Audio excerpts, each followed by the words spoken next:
All right, I'm going to go on the assumption that you can all hear me because I'm loud. Good. Thank you first. Thank you for being in this room because we have Jason in the other room who's undoubtedly also giving a phenomenal talk on really cool things. And so I very much appreciate you being here. I appreciate you being here in the face of the weather and a variety of other reasons, a myriad of other reasons why you might have been somewhere else. So the fact that you were here and sharing this moment with me is meaningful to me, and I appreciate that.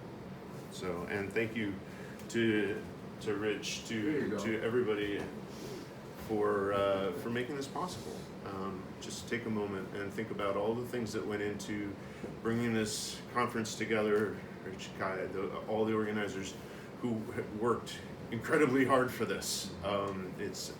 If you've never done one, let me assure you that putting together a conference is a major level of effort. So just know that it's appreciated effort.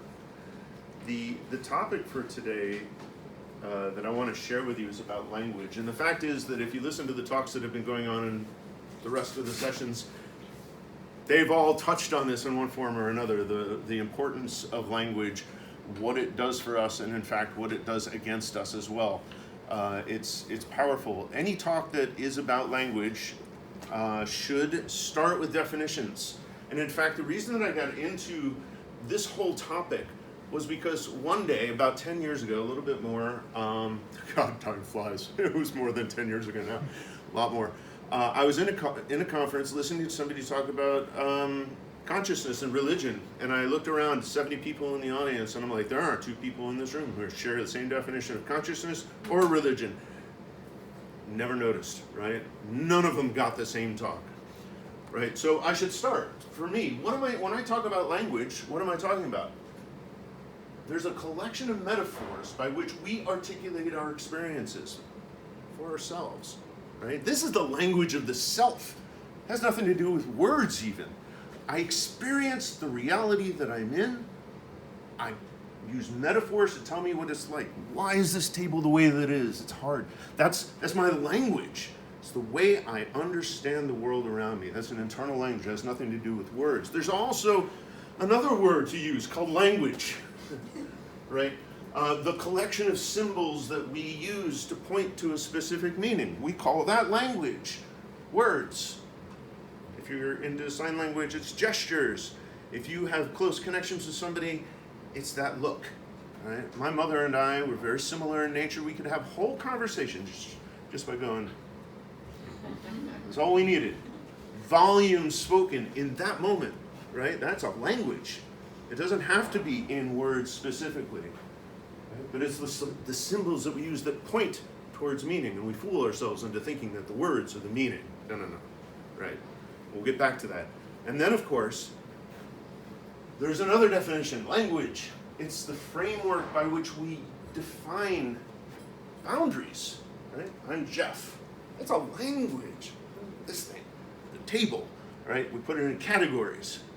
It's a powerful process, categories. And we'll get back to that too. Who do we do that for? I don't know. Maybe it's for ourselves, maybe it's for other people, maybe it's just to get along in life, right? But the challenge about this is that when we use words, especially this center one, we have this idea that I use a word and you know what I'm talking about, right? Like, what do we do with those words? Go to the next one. Sorry, one more. Forgot what that was. Bill, right? We're really starting from sort of this blank space, and there's this thing that we want to express. We want to share this idea about something. I talked about a table. We all know what I meant by a table, right? And then go ahead, right? Flute pot. I could say that better when I rehearse this. Flute pot, right? And we shine this linguistic light down.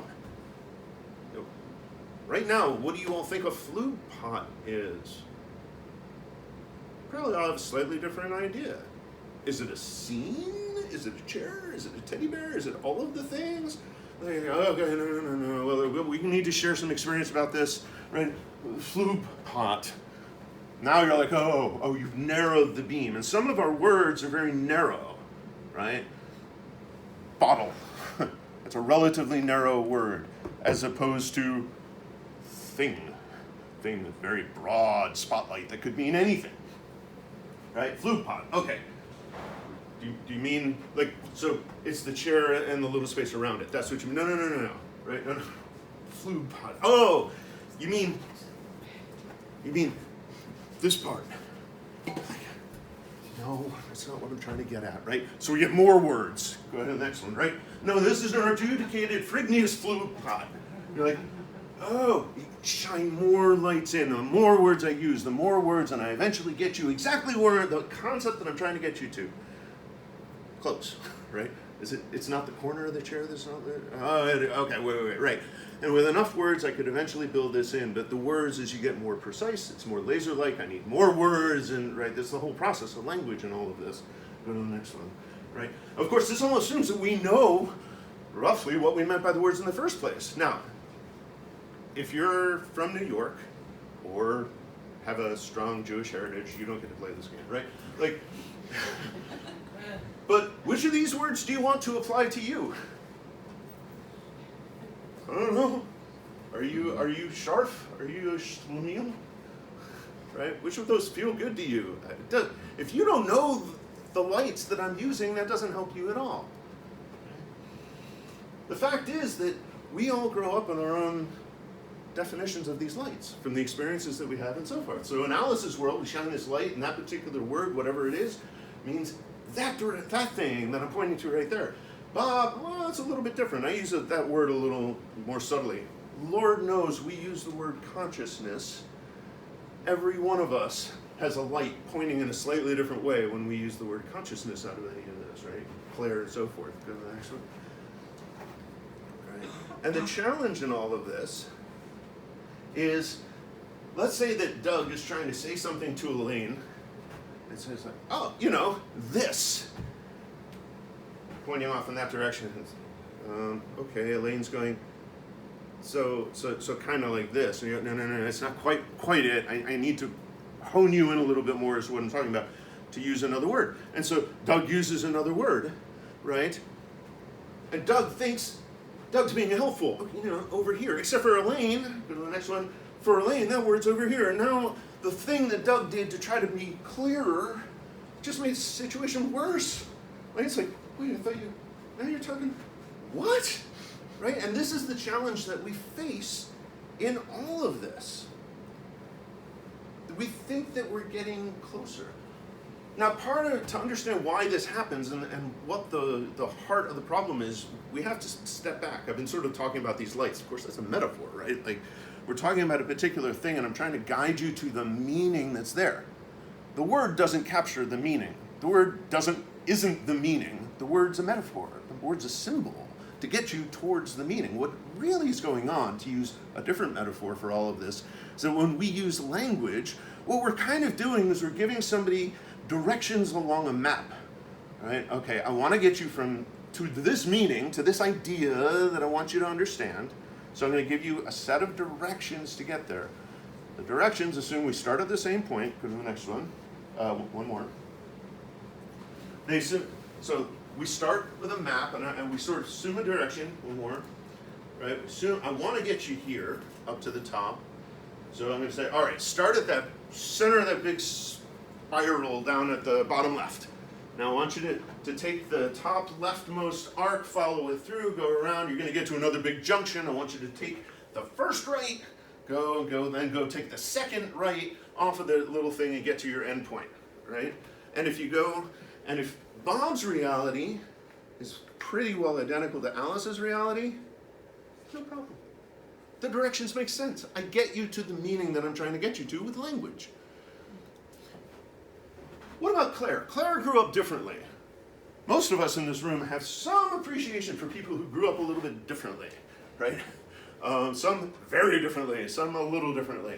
But, okay, fine, you grew up a little bit differently. Your map isn't exactly the same, but the directions still get you roughly there, right? But what about, and I think it's Doug, what about Doug? Doug's reality is very different. That map doesn't even make sense. I don't even have a bottom spiral to start from, much less to follow your directions. And this is the problem, right?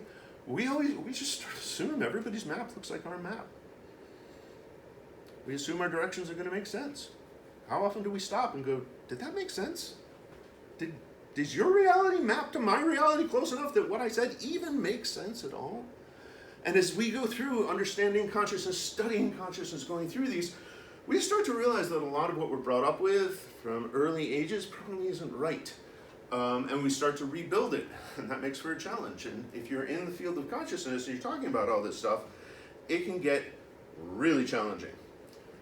So the first thing that we should be doing is trying to get everybody on the same page. But the challenge of all of this is that we often, when we talk about language, think that language is a thing that we think about. We don't. We don't think about language at all. Right? So it's like, you can talk about this and I can say all of this, well, you should do this and you should do that, but it's really hard. And I'll give you an example. Go to the next one. Some years ago, also something on the order of probably 12 years, so this is a little bit longer, because it was like in 2011 or something like that, so 15 years ago. I had the opportunity at work to run a mission planning workshop, bringing together a whole group from dozens and dozens of different organizations, something on the order of 40 different military organizations. Now, the military. How many of you worked in the military before? None. One. Okay. If you want to talk about people who are precise about their language, it's the military, right? The words mean very specific things. You've got a billion acronyms that all mean a very specific thing, right? They're very careful about the language. So you'd think they'd be better at this. Spoiler, not so much. Okay, bringing 62 people together. No, we'll go out this way. You can leave it there. No, stop. You're racing out of control. Right? So we brought all these people together, and the goal was to help all these different organizations come up with an alignment of the tools that they use to do mission planning. You get the idea of mission planning. You don't need to know the details, but like, all right, well, I'm going to move my troops over there. I'm going to bring the logistical supply chain through this way. I'm going to do all this stuff that goes into making a mission work. Right? And there's different organizations that they all have their own little tools to help them do all of this. And they speak to each other? Not at all. Right? All do their own thing. So we brought this whole thing together to help them understand and to start with the language. And the way it worked, I had them for a week, 60 people for a week. Day one, we identified what are the key terms that you use in your field. Interestingly enough, for the military, no, they're not the same terms. For the same ideas. So day two, we identify the underlying concepts and refuse to allow them to use any of those terms. We're like, food, bar, this, that, right? Like totally made up words. Like, you're not going to use the words. Can't use the words. But we got the ideas, and we all came in alignment on what the ideas are. Right? We reached that alignment. We're working the whole thing. We established a mutually agreed upon set of words that mean exactly the ideas that we're talking about. Okay?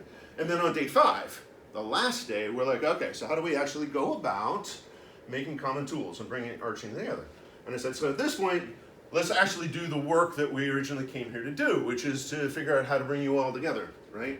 So let's take a guess. Pretend you didn't see the screen before. On the 5th day, how long did it take for all of this work to go away? An hour? 2 hours? How long did they hold on to it?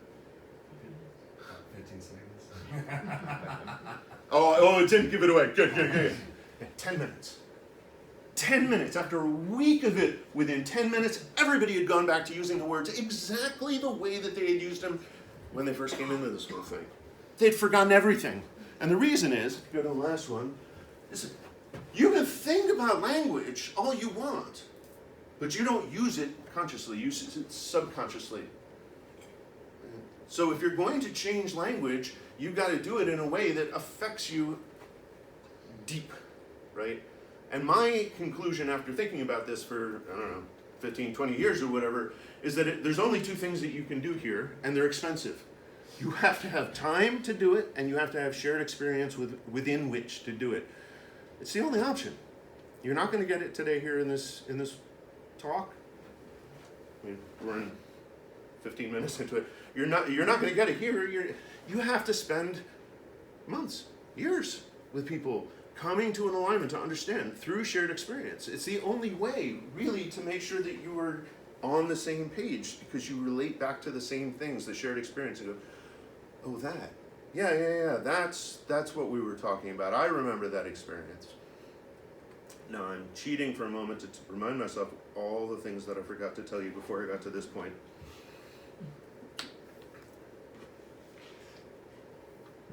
Oh, well done, Jeff. I'm proud of myself.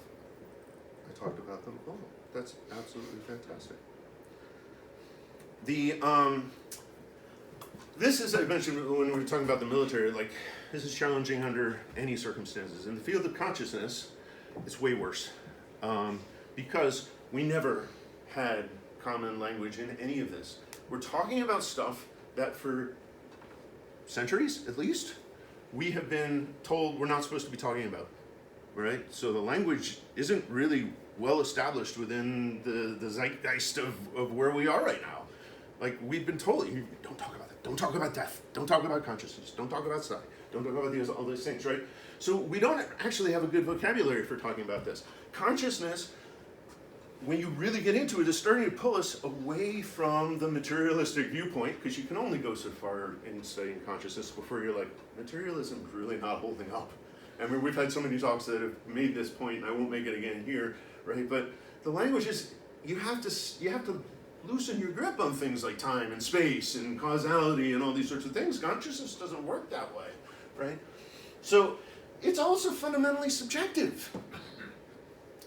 That's why you need the shared experience. It's a fundamentally subjective topic, right? Consequently, everybody has their own experience of it. The concepts lack a common boundary.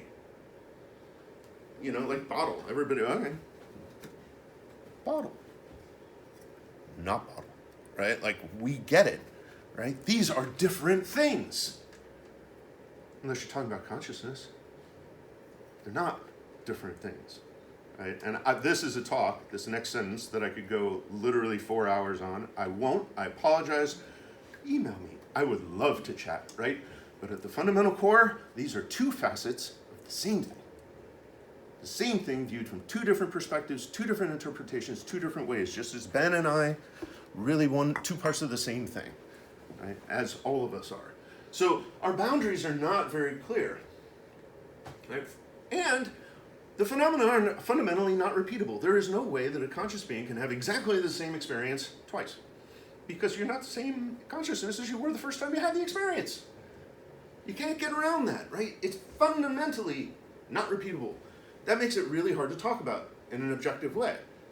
Hard to talk about, not impossible to talk about, right? It requires greater skill in doing that.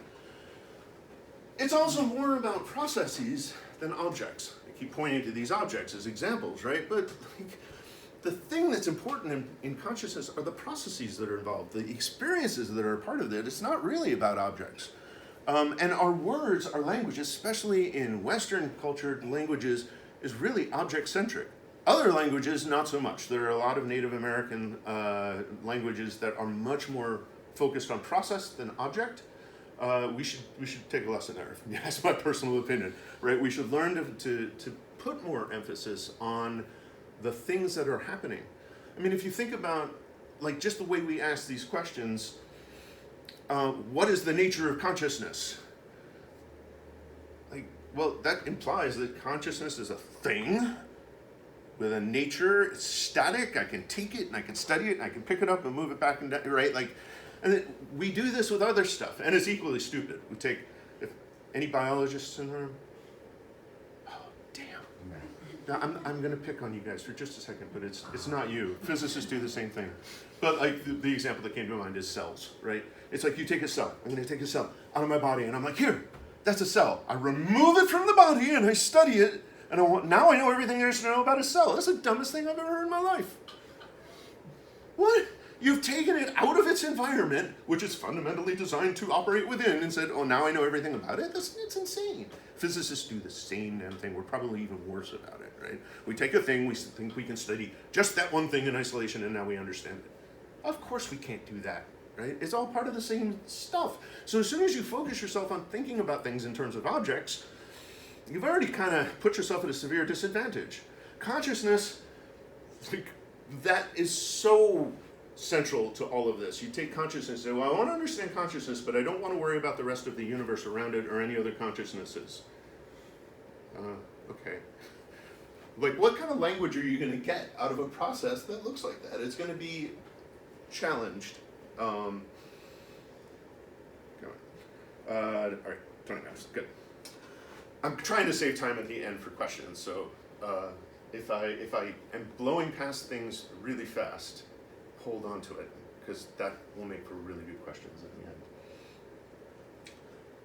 Okay, the other disadvantage of talking about things so much in terms of objects is it gives us a very object-centric perspective, and it encourages us to use categories. Categories are good things. We could not get through the day without using categories. Categories are wonderful. Categories, however, also lead to some serious dysfunction in society, in the way that we live.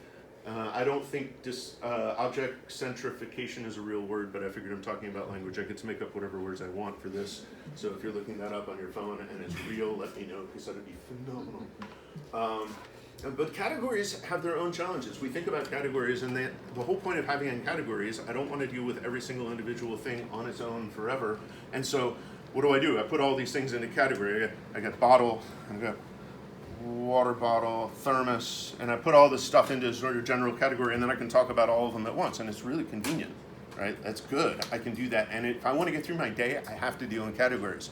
But categories are also really bad, because as soon as I put something into a category, I'm predisposed to thinking about it as the category, which is not so good. And it sometimes leads to trivial things like, well, it's just a cup. I could drink from any cup that I want. They're all the same, right? No, they're not. They're not. They're not really the same, right? That's not my cup. There we go. Oh, so now I'm going to make two categories. I did not pay him to say that, right? I'm going to make two categories. Oh, there's my cups and your cup, right? And forever, right? But you know that, like, the problem with all of this is not, if it was only about cups, it was a valiant try. If it was only about cups, that would be like, yeah, okay, fine. But the fact is that we do this with people too, don't we? Right? Oh, well, you're whatever. You're male. You're female, right? And now I'm going to deal with you like you're a male. I'm going to deal with you like you are African American. I'm going to deal with you like you are young. I'm going to deal with you like you have blonde hair. I'm going to deal with you like, which is absurd, right? We should never take a person and deal with them as if they were a category. We should never take a consciousness and say, well, your consciousness falls into this category, and therefore it must be whatever, right? It's the most dangerous thing I think we've ever done as human beings, and at the same time the most powerful, because categories are phenomenal. They allow us to get through life, but we abuse them all the time, right? So in doing this, we promote objectification, right? And it encourages us to take things and think that we can just take this and all that matters is the category. All we can take it in independence and just think about it on its own, not in its context and its environment with the surrounding world and so forth. The thing is that this whole idea about looking at reality as filled with objects, it's not the only way of doing it. I want to share with you briefly a very powerful experience that I had. I was sitting at this waterfall in South Korea, watching this little girl who I do not know chase that little pigeon that I do not know. So don't ask me the name of the pigeon. I don't know it. I don't know the name of the girl either, and I can't remember the name of the waterfall, even though it's on the slide. And I'm sitting there, and I'm having a peaceful moment to myself. The mists are coming down, the little girl is chasing the pigeon and laughing, and the pigeon doesn't think it's funny. And all of a sudden, my entire universe shifted by 90 degrees, if that's an angle that makes any sense in this context. And I stopped seeing a universe filled with objects. I didn't see a little girl doing a thing. I didn't see a pigeon doing a thing. I didn't see mists, the droplets in the mist, doing a thing. The world for that moment, which lasted, I don't know, 30 seconds, a minute, it's hard to tell these kinds of things, had shifted. And what was happening was the entire world was constructed of a fabric, a tapestry of stories. of narratives, right? This wasn't a little girl. This is where all the stories came together in a way that represented this interweaving knot in that tapestry. The world is about stories. This is an entire other topic that I want to get into but do not have time for. We are narrative.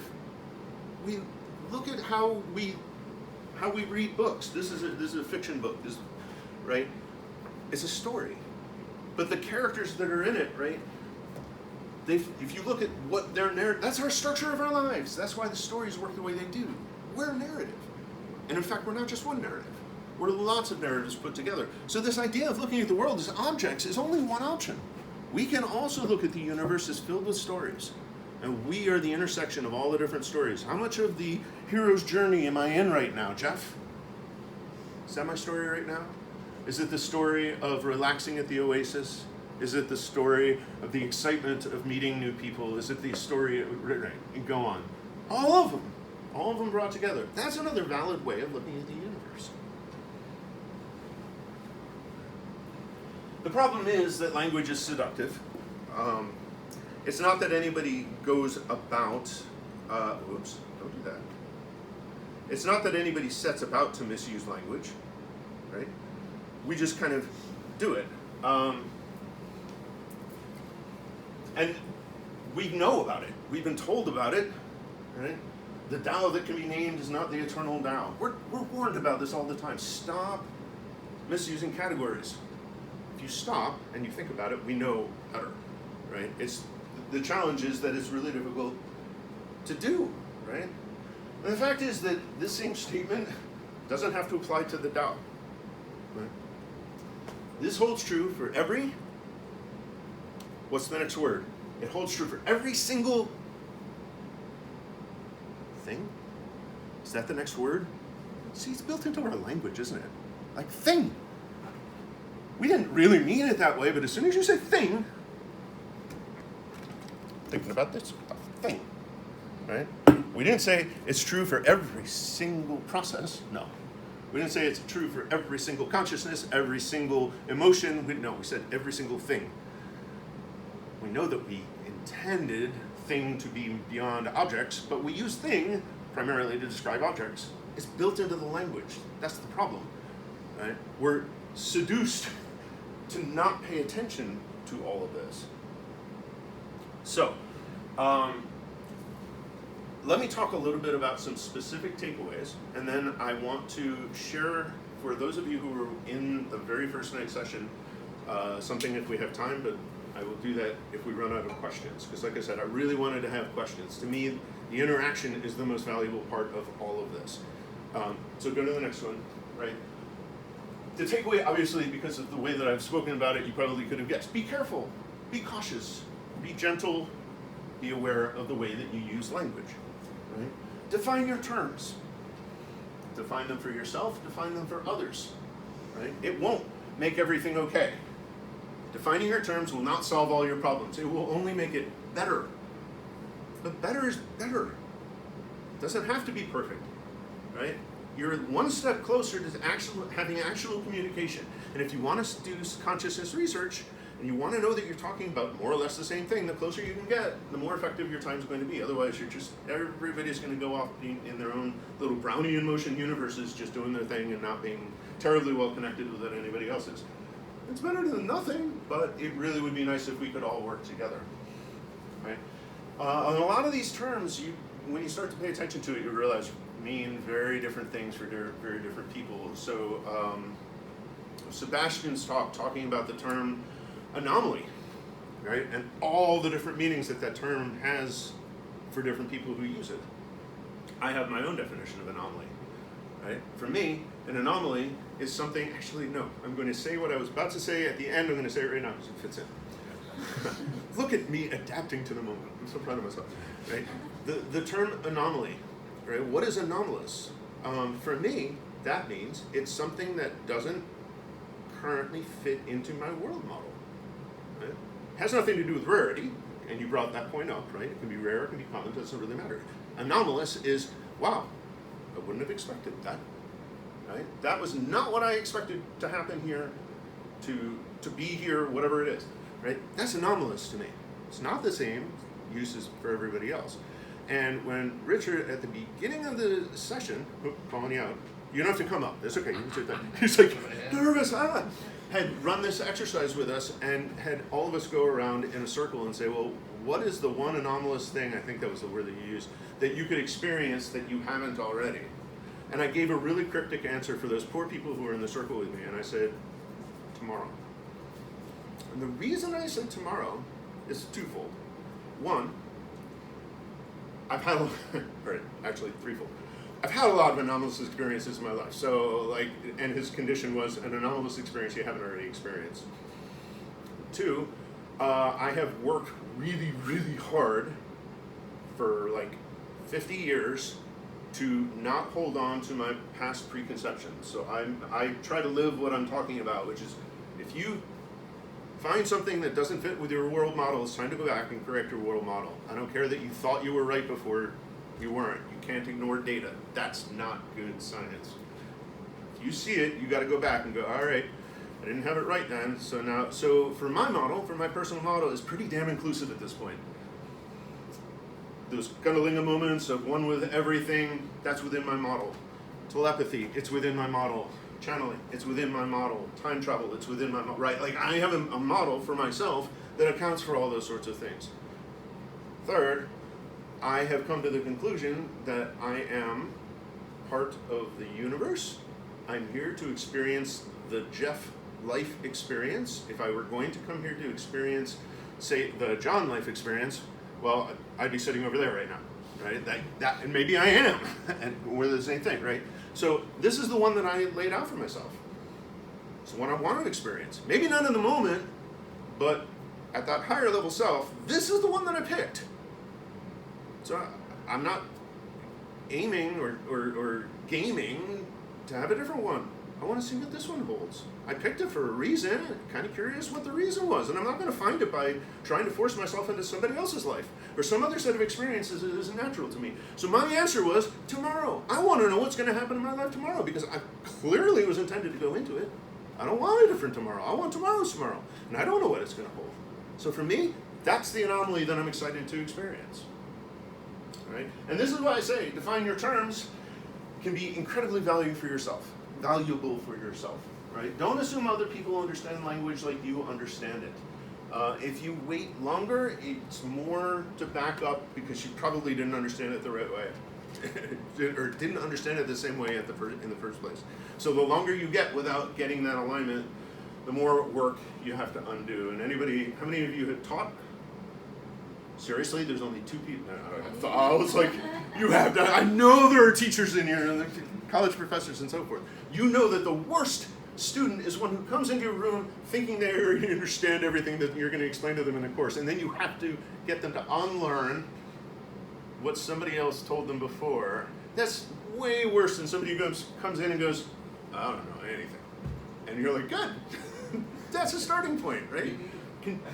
Confusion is, in fact, the best place to be if you want to learn something. That's the best place. The least things you have to give up to get somewhere new. Confusion's a good place, right? Go to the next one. Similarly, kind of a corollary to that, before trying to understand why somebody disagrees with you, take a moment to figure out if they actually disagree with you. Right? I can't tell you the number of times I've had conversations with somebody, and I'm talking about conversations that didn't just last for an hour. I'm talking about conversations that lasted for months. Only to realize, months later, I'm like, wait a minute, we were on the same page the whole time. Just didn't know it, right? Because we use different language to do it, different words, different symbols to do this. Active listening is everybody's responsibility, and that means active listening while you're talking, right? And active listening is the thing you do while you're listening and while you're speaking. And ideally while you're just sitting there patiently as well, but that's another thing, right? So this is really important. Be patient. Don't try to rush everything. If you have an hour, don't figure out how much information you can cram into an hour. There's no value in rushing. All right, people like especially talks like this. you think, oh, I got a billion things that I want to say, and everybody's gonna remember everything. No, they're not. You're gonna remember like 2 things from my talk, 3 tops. 1. If you remember 1, I'll be happy. I don't need you to remember all of it. Just take away 1 thing, and I will feel really good about that. Like, nobody can absorb that much stuff. Partly because that's just how we are. Partly because it takes a lot of time. You have to have real conversations. You have to internalize it and do things that you just can't possibly do in an hour or 50 minutes or whatever you have, right? Like, so be patient. Use metaphors, and then use more metaphors to the extent that time allows, right? And give people time to relax and think about it and ask questions, which is what I'm hoping to do if I haven't screwed myself up and used too much time. No, okay, we're good, right? And ultimately, going back to the picture that I used at the beginning, right? The more perspectives you give somebody, the better the picture they have of what it is that you're really trying to talk about. Okay? You've got that archetypal elephant, and all the blind men who are going around trying to figure out what it is, right? You need all of those perspectives to really understand what it is, and you're not going to get them all, but the more you get, the better your understanding is ultimately going to be. Right? I made such a point of this, I probably don't even need to speak to it anymore. The things are not the labels that you are applying to them. The labels are like metadata tags. If you're a computer type, they're convenient for accessing them and finding them. Okay, who are the people that I know who live in Virginia? Okay, I got it. This person lives in Virginia, that person lives in Virginia. It doesn't define the person. It's convenient if I happen to be going to Virginia and I want to know who I can get together for lunch with, then it's good to know. But that's the use of labels, right? They're conveniences, they're not definitions. And then the last one, right? Studying consciousness, and this is partly language, but partly just me on a soapbox. Right? Studying consciousness effectively demands that we understand what our going-in assumptions are. If you say things like, and I'll use a quote that nobody will recognize, the hard problem of consciousness, nobody's heard of that, I'm sure, right? How does consciousness emerge from the brain? Like, well, you're screwed. If you're trying to answer that question, you're screwed because you have laid in an assumption in the nature of the question that is going to defy the nature of consciousness. It's like, is this the first time that you've bled to death? And you're like, yes? No? How do you answer a question? You can't. You have to avoid having assumptions built into your questions. And what we're seeing, I should say not today, but we've been seeing it literally for thousands of years, is that there's aspects of reality that are just don't fit into the standard mainstream consensus reality. Like that we are all individual beings, that we have no purpose, that we're not connected in any way, all these sorts of things. And in fact, ones that are subtler that many people don't think about, probably, and I would say more than a majority of people in this room probably do. The idea that time and space, in fact, are not really the things that we think are some part of some objective reality. There's a lot of evidence for that. There's evidence that's anecdotal, which is a word I don't like anymore because people go, anecdotal, not scientific, and like, actually, not true. Anecdotal evidence can be very scientific evidence. Science doesn't defy that. It's a question of how you do this. Another story, another soapbox, won't get into that. Right? But we have a lot of assumptions that we use in our day-to-day lives that we are just not aware we're putting into these sorts of things. So if you are asking questions about how phenomena work, and you've assumed, for example, on a phenomenon that has nothing to do with time and space, such as healing, such as telekinesis and affecting REGs and things like that, and you go into your experimental designs, I'm pointing at you two because you talked about that, not because you do this. Because I know that you don't. Because, you and I talked at great length last night, not so I know that you don't. But if you go into studying those on the assumption that this is fundamentally about time and space, and you design your experiment to be fundamentally based on time and space, you're screwing yourself over, because it's not. But you're forcing your questions to be that way, right? So I would say in the realm of consciousness and studying that, you have to be really, really aware of your assumptions. It's not that you're going to be able to avoid all assumptions. That's not practical. It's just you need to be aware of them, because when you get results that don't make sense, you can go back and go, well, maybe that was wrong. Right? Paradox here, this happened, but it couldn't. Paradox is your friend. Paradox is telling you, hey, I had an assumption based on the nature of reality or whatever it is, that maybe wasn't true. Right? That's the hint the universe is giving you to go, hey, maybe there's something more to know here, or something less to know here. Okay, so with that in mind, you can go to the next slide. Kind of the key takeaway, right? Language is all about connections. It's about connecting. That's why we use language. Connecting to others, connecting to ourselves, connecting to reality out there, as far as we define out there, which is our definition, not fundamental. Right? It's all about connections. In fact, everything else is too. There's really nothing I've come across in 59 years that isn't, at the end of the day, about connections. So I will leave you with that, hopefully with enough time. We've got about 10 minutes for questions, and your questions are what I really came here for, because you're good. Any of you who raise your hand and go, no, Jeff, you're wrong, I'm going to be really excited about, because you're giving me a gift and teaching me something. Go ahead. So, well, thank you. So I'm wondering, because you mentioned people talking past each other, and then this goes on for months, and then, oh, you either really agree, or it's like, I've seen this so many times. Like, there was this debate on this, listserv I'm part of about pre-registration versus, exploratory research, and it just went on like, dozens and dozens of emails before eventually they realized, oh, the fundamental disagreement is actually about worldview. Kind of looking at it from the outside, not being super invested in it, it's easy to see when that happens. Like, I can't tell you how many debates I've watched where I just need to jump in and just ask the one question there, because they're just talking past each other. But if they just ask the moderator just ask this one thing, this conversation can be way more productive. How do you, in the moment, because when you're in that situation yourself, it's probably harder to recognize that you're talking past each other. What are some signs? What are some red flags? Obviously, the best way is prevention. Talk about your assumptions in the beginning and whatnot. But if that doesn't happen, if you find yourself in a situation where you're talking past each other, but not, how can you catch that? How can you recognize that earlier on, so that you're not wasting all this time and you get to the heart of the matter sooner? So certainly practice, right? I mean, practice is going to be better. The sign, for me, the best sign is if ever I catch myself thinking, oh, this person's an idiot. That's a sign, right? People are not actually, very few people, I'm sure there are some, very few people are idiots. But a lot of people are coming at things from a perspective that I would not ever have imagined, right?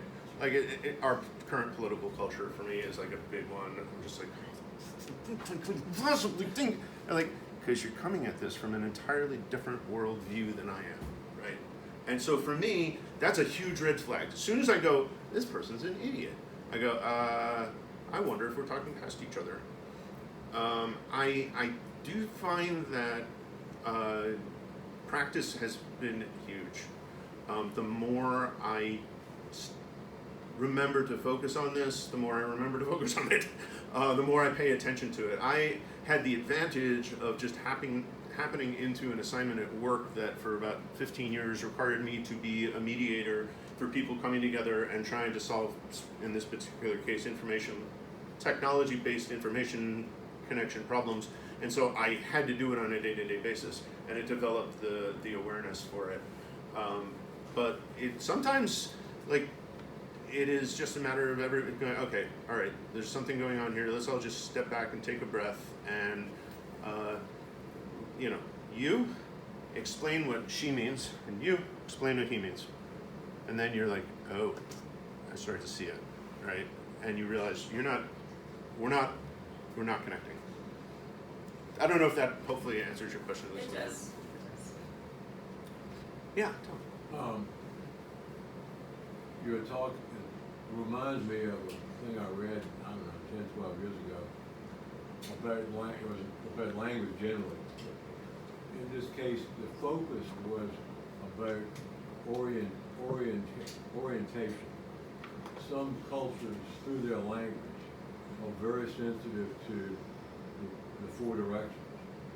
And in this particular case, their focus was on two tribal groups, either New Guinea or Borneo, or somewhere in that general part of the world. And they were small tribal groups. They lived within 5 miles of each other. They had totally different languages. They couldn't communicate with each other. And one group was so well oriented that they could take blindfold members of it, take them 10 floors underground, and they could and turn them upside down, spin them around. They would always know where north, south, east, and west were, no matter what. The other group was so the opposite. They didn't even have metaphors in their language to determine any of that at all. Yeah. I mean, and so they didn't even understand the concept. Right. You know. Yeah. These are people that So live close. 5 miles apart in the jungle. Yeah. That's the thing is, you know, you grow up with a focus Right. on the things that matter to you. And, you know, that's why people in different families, especially different cultures, different religions, grow up, and the things that matter are different. Right. And you find all of a sudden you go out into the world and you're like, well, I never met anybody like you, and why would you even think that? Well, because you grew up with a totally different emphasis. Yeah. Well, I was just gonna say that kind of reminds me how different languages, different cultures, they must have different ways of talking about conscious phenomena that we don't have in English. So, as consciousness researchers, how do we keep up with the flattening of linguistic diversity over time? Time, experience, shared experience. It's the only, I think it's the only solution that we've got is you find the people that you're going to work with, and you recognize that you're not going to get there in a day. You're going to work together for months, years, whatever it is, and you're going to form a language that works within your community. And this is why you can't go to communities and tell them they need to stop using their own language, because it's part of your own identity at that point. It's like I don't remember how many years ago we were able to, everybody's going to just make Esperanto their primary language. Like, no, they're not. Like, language is culture. You take away language, you change the way people think, you change the way they relate to each other, you change the way they relate to their culture and their world. You can't stop that, and you don't want to stop that. But people can belong to more than one culture, and have more than one tribe, as it were. And there's nothing wrong with that, and all those tribes will use their own language. And Yeah, it's but I'm just- saying like over time, like we're trying to lose languages. How do we keep the concepts alive? I don't know. We also lose species, and like it's just the way the universe seems to be.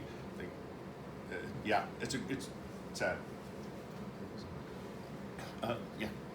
I was just thinking when you said it's all about connections. I was thinking living with intentionality. You know, being opening to experience things and not be like surrounded by walls that don't allow these things happen. Yeah. I was thinking just Yeah.